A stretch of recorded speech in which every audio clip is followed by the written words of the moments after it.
Hello दोस्तों, नमस्कार।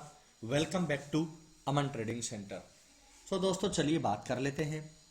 आज एक्सपायरी के दिन, जबकि मैंने पिछली वीडियो में बताया भी था कि धमाका हो सकता है, तो आप देख सकते हैं जी बिल्कुल यहाँ पे हमें एक धमाका देखने को मिला। सबसे पहले टाइम फ्रेम 5 मिनट का लगाया हुआ है दोस्तों। वो बात कर लेते हैं कि निफ्टी ने आज कैसे वर्क किया।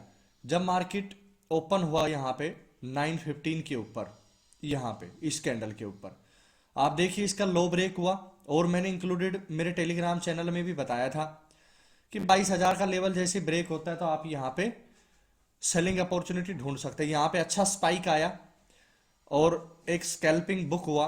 उसके बाद में फिर हमने 22,000 का लेवल होल्ड करते ही दूसरी कैंडल पे हमने यहाँ पे कॉल के लिए भी बताया था, यहाँ पे भी एक अच्छा स्कैल्पिंग। तो सुबह जब अर्ली इन द मॉर्निंग आधे घंटे में जब एक बार अच्छी स्कैल्पिंग की, उसके बाद फिर हमने मार्केट को छोड़ दिया। पूरे दिन लगभग साइडवेज रहा। एग्जैक्टली 1:35 पे आप देख सकते हो कि डरवस बॉक्स यहाँ पे ब्रेक हुआ, और फिर उसके बाद आप देख सकते हो हमने पहला टारगेट रखा था यहाँ पे 22,100 का, दूसरा टारगेट 22,180 का, और अगर 22,190 सस्टेन करता है तो हम ये अंदाजा लगा रहे थे कि लगभग 22,220 240 तक जाएगा। तो आपके सामने देख सकते हो दोस्तों 22,250-52, जो कि आज अपने निफ्टी 50 ने इतिहास का हाई बनाया अपने इंडियन मार्केट में। तो चलिए अभी बात कर लेते हैं कल फ्राइडे के दिन मार्केट कैसे वर्क कर सकता है। सबसे पहले देखिए दोस्तों, ओवरऑल हाई 22,250, इसके ऊपर अगर ओपनिंग होती है तो पहले 5 मिनट की कैंडल को देखना काफी नेसेसरी हो जाएगा। हम देखेंगे कि क्या यहां से पहली 5 मिनट की कैंडल अगर गैप अप ओपन होता है और उसमें कोई प्रॉफिट बुकिंग आती है तो वो नीचे आएगी, बट 22,250 से ऊपर ही रहे, यहां पे कोई रिजेक्शन ले तो फिर हम पहले 5 मिनट की कैंडल का हाई यानी कि लगभग 22,250 से हम देखेंगे 22,320 का एक आता हुआ टारगेट रेजिस्टेंस के रूप में मिलेगा। और 22,320 भी अगर यहाँ पे निकालता है मार्केट तो 22,380 22,390 ये टारगेट हमें दूसरा रेजिस्टेंस का मिल सकता है।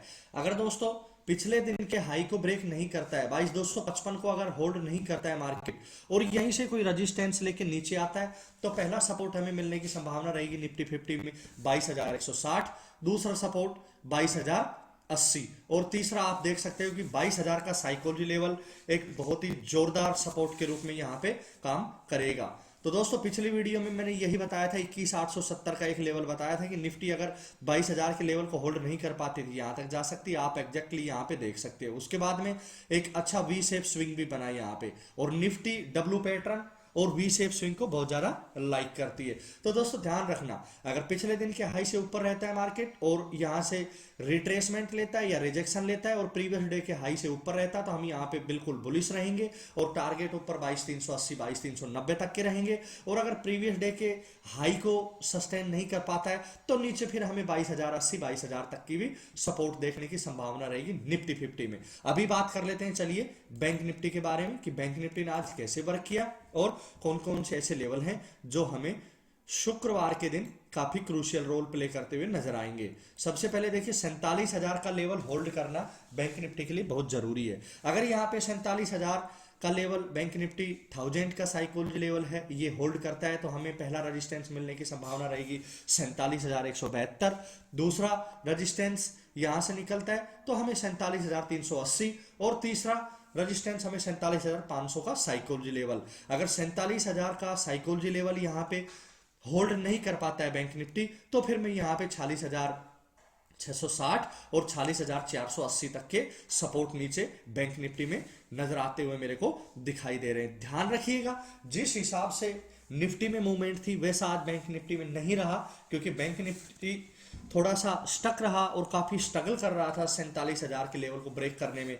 हालांकि एक बार उसके नजदीक गया भी था 46,900 तक, लेकिन वहां से गिरावट महसूस हुई, बट 46,670 से एक और सपोर्ट उठा के और 47,000 के लेवल के ऊपर दोबारा निकला और वहीं से एक रेजिस्टेंस खाया और नीचे आ गया। तो 47,000 का level most valuable bank Nifty में। चलिए बात कर लेते हैं अभी इंडेक्स के अगले पार्ट फिन निफ्टी के बारे में। देखिए फिन निफ्टी जब तक 20,700 20,735 का एरिया ब्रेक नहीं करती तो हम यहाँ पे बुलिश नहीं रहेंगे। अगर 20,735 का एरिया निकालती है तो हमें 20,850 तक के टारगेट ऊपर की तरफ मिल सकते हैं। हालांकि टारगेट दो पार्ट में हो सकते हैं दोस्तों, 20,800 और 20,850। और अगर 20,735 के लेवल से रेजिस्टेंस खा के नीचे आती है तो हमें 20,594 और 20,500 तक के साइकोलॉजी लेवल निफ्टी फाइनेंस में आते हुए दिखाई दे सकते हैं, जहां पे निफ्टी फाइनेंस सपोर्ट बना सकता है। चलिए बात कर लेते हैं मिड कैप निफ्टी की। जैसे कि 11,000 का एक साइकोलॉजी लेवल और इंक्लूडेड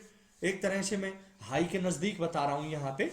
अगर 11,000 का psychology level mid cap Nifty यहां पे सस्टेन करता है तो आपको टारगेट देखने के लिए मिल सकता है यहां पे 11,070 तक के ऊपर, और 11,070 हमारा पहला रेजिस्टेंस रहेगा। चलिए मैं मार्क कर देता हूं एक बार। 11,070 को भी अगर निकालती है फाइनेंस निफ्टी तो फिर दोस्तों मिड कैप निफ्टी, तो 11,070 के ऊपर निकलते ही फिर हम यहां पे लेके जाएंगे अपने टारगेट को 11,120 तक।